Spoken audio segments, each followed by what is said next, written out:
अब शादियों की खरीदी के लिए गोंदिया, नागपुर, रायपुर या जबलपुर जाने की जरूरत नहीं, क्योंकि लेटेस्ट ट्रेंड के साथ कंप्लीट वेडिंग कलेक्शन आ गया है अब बालाघाट में। ट्रेंड्स ऑफ इंडिया, जहां आपको मिलेगा दूल्हे के लिए कुर्ता, सूट, शेरवानी, जोधपुरी, इंडो वेस्टर्न और दुल्हन के लिए लहंगे का नायब कलेक्शन। इसके साथ अपने कस्टमाइज्ड वियर के लिए मेक टू ऑर्डर फैसिलिटी। तो आज ही विजिट करें ट्रेंड्स ऑफ इंडिया, धर्म treasure, Gondia road, beside new Ram मंदिर, बालाघाट।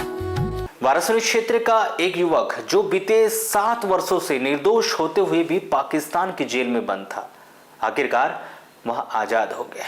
31 जनवरी को पाकिस्तान ने 7 भारतीय नागरिकों की रिहाई की, जिसमें वाराणसी निवासी युवक प्रसन्नजीत रंगारी भी इसमें शामिल है। इस खबर के सामने आते ही उसके परिवार में खुशी और भावुकता का माहौल बन गया। प्रसन्नजीत रंगारी को लेने के लिए मंगलवार शाम करीब 8:30 बजे उसके परिजन एक प्रशासनिक कर्मचारी के साथ रवाना होंगे। लंबे संघर्ष और इंतजार के बाद अब परिवार को अपने बेटे और भाई से मिलने का अवसर मिल रहा है। 31 जनवरी को पाकिस्तान की जेलों से 7 भारतीय कैदियों को रिहा किया गया।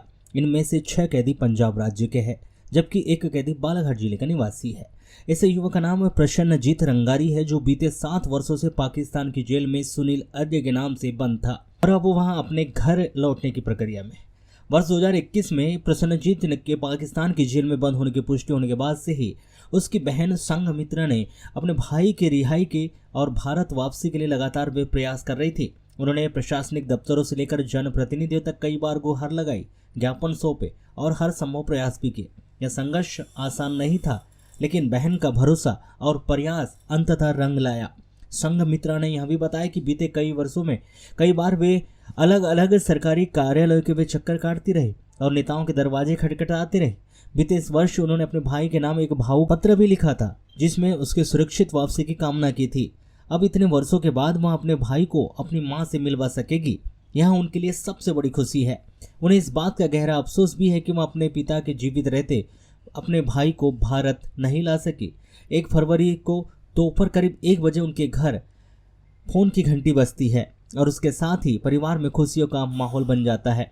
प्रसन्नजीत की रिहाई की सूचना उन्हें खैलांजी पुलिस थाने से मिली। इसके बाद अमृतसर के एक थाने से लगातार कॉल आने के लगे और प्रसन्नजीत को जल्द ही घर ले जाने की प्रक्रिया के बारे में जानकारी दी जाने लगी। 7 वर्ष बाद जब संघमित्रा ने अपने भाई की आवाज़ सुनी तो वहाँ भी भावुक हो उठी। लंबे समय के बाद प्रसन्नजीत अपनी बहन की आवाज़ पहचान नहीं पाए। जब बहन ने कहा कि भाई तुम घर आ जाओ, तो प्रसन्नजीत ने जवाब दिया कि मेरे पास टिकट नहीं है, तुम ही मुझे लेने आओ। अब प्रसन्नजीत को लेने के लिए उसके जीजा राजेश अमृतसर जाने वाले हैं, लेकिन परिवार की आर्थिक स्थिति कमजोर होने और पर्याप्त शिक्षा न होने के कारण अकेले इतनी दूर जाना उसके लिए मुश्किल था।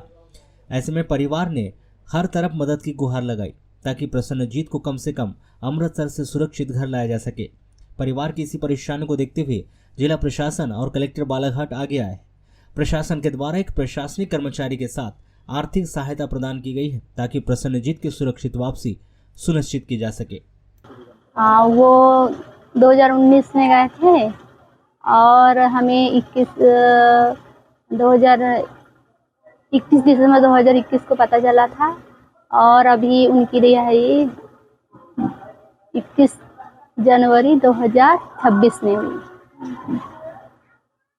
4 सालों का संघर्ष रहा हमारा को छुड़ाने के लिए। कब फोन आया था आपको? किधर से? कि भाई आपका छूट गया।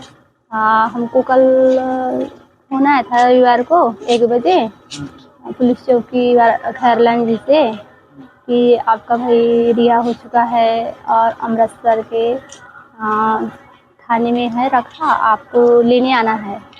फिर उन लोगों का नंबर भी दिया था, मैंने उनसे बात की अमृतसर वालों से, तो उन लोग बोल रहे थे कि आप इन्हें जल्दी लेके जाओ, पर हम इतनी दूरी पे है कि हम जल्दी जाके ला नहीं सकते, थोड़ा हमको समय लगेगा क्योंकि हम मध्य प्रदेश के बालाघाट जिले में रहते हैं और हमारी यहाँ से बहुत दूरी है अमृतसर के लिए। वही के पास के लोग थे तो 6 लोग चले गए। मेरा लड़के का बहुत भविष्य खराब हो जाएगा, इसलिए कल से बहुत परेशान। खाना पीना कल से कुछ खाया नहीं और इधर उधर घूमता है, रात में भी रात भर सोया नहीं। अब किसके साथ जाए, क्या करे, बहुत परेशान है। कोई साथ नहीं मिलते।